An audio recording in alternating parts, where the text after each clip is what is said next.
As we celebrate this increase in our economic freedom, today we also celebrate the democratization of the Kenyan economy. This is why more Kenyans are taking part in the robust conversation about our economy.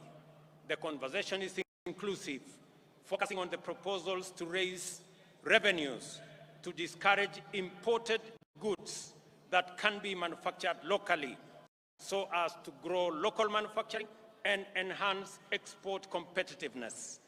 In this debate, Kenyans are interested in how government will create the 1 million jobs it has committed to provide through the affordable housing program. I know many people have questions about how and why are we having a conversation about housing in the Republic of Kenya.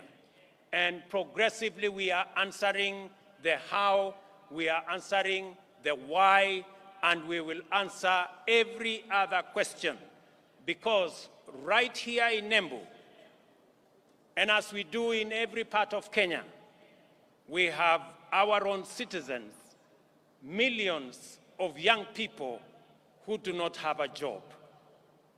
We have 5 million Kenyans across Kenya, young people out of school, out of college, out of universities, who do not have a job. It is our collective responsibility to think about the 5 million young people in Kenya who today walk our streets, walk our villages, in our townships, in our markets, and yet they do not have an opportunity to deploy their energy, their knowledge, their education in making a difference in their lives and making a difference in our nation.